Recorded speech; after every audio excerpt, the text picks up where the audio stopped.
ராமநாதபுரம் மாவட்டத்தில் பரமக்குடி முதல் ராமநாதபுரம் வரையிலான சாலை பகுதி 4 வழி சாலையாக மாற்றப்பட உள்ளது. 40 கிலோமீட்டர் முதல் 55 கிலோமீட்டர் வரையிலான தூரத்தை கொண்டதாகும். இந்த சாலை திலீப் பில்கான் நிறுவனம் இந்த சாலை அமைக்க ஒப்பந்தம் பெற்றுள்ளது. தேசிய நெடுஞ்சாலைகள் ஆணையத்தின் புதிய நெடுஞ்சாலை திட்டத்திற்கான டெண்டரில் L1 ஏலதாரராக அறிவிக்கப்பட்டுள்ளதாக அந்த நிறுவனம் பங்கு சந்தையில் தெரிவித்துள்ளது. இந்த அறிவிப்பை தொடர்ந்து செவ்வாயன்று அந்நிறுவன பங்குகளின் மதிப்பு அதிகரித்துள்ளது. இத்திட்டம் தமிழ்நாட்டில் உள்ள தேசிய நெடுஞ்சாலை 49ஐ 4 வழி சாலையாக மேம்படுத்துவது தொடர்பானது.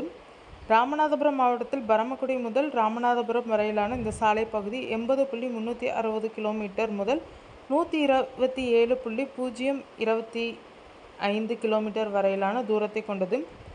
ஜிஎஸ்டி நீங்கலாக இத்திட்டத்தின் ஒப்பந்த மதிப்பு ரூபாய் 879.30 கோடி ஆகும். மொத்தம் 46.47 கிலோமீட்டர் தூரத்திற்கு அமையும் இத்திட்டம் ஹைபிரிட் அன்யூட்டி மோட் முறையில் செயல்படுத்தப்படும். இத்திட்டத்தின் கட்டுமான பணிகள் 24 மாதங்களில் நிறைவு பெறும். அதன் பிறகு வணிக செயல்பாட்டு தேதியிலிருந்து 15 ஆண்டுகளுக்கு சாலை பராமரிப்பு மற்றும் மேலாண்மை மேற்கொள்ளப்படும். முன்னதாக அக்டோபர் 17 அன்று திலீப் பில்கான் நிறுவனம் ஒன்று முக்கிய அறிவிப்பை வெளியிட்டது. NSE மற்றும் BSE சந்தைகளில் ஆனந்தம் ஹைவேஸ் இன்வெட் வெற்றிகரமாக பட்டியலிடப்பட்டதாக தெரிவித்தது. இந்த இன்வெட் திலீப் பில்கான் மற்றும் ஆல்ஃபா ஆல்டர்னேட்டிவ்ஸ் ஆகிய நிறுவனங்களின் கூட்டு முயற்சியாகும். இது ரூபாய் 400 கோடி நிதியை திரட்டியுள்ளது. மேலும் முதலீட்டாளர்களிடமிருந்து 5.62 மடங்கு அதிக விண்ணப்பங்களை பெற்றது. தற்போது ஆனந்தம் highways invite 7 hybrid annuity model சாலை திட்டங்களை நிர்வகித்து வருகிறது. இவற்றின் மொத்த நிறுவன மதிப்பு சுமார் ரூபாய் 4500 கோடி ஆகும்.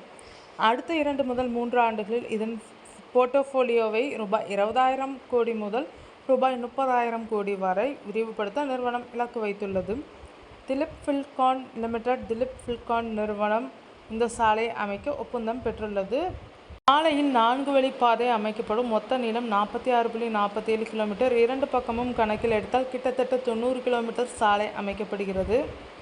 கட்டுமான காலம் 24 மாதங்கள். 2027 இறுதிக்குள் இந்த சாலை திறக்கப்படும்.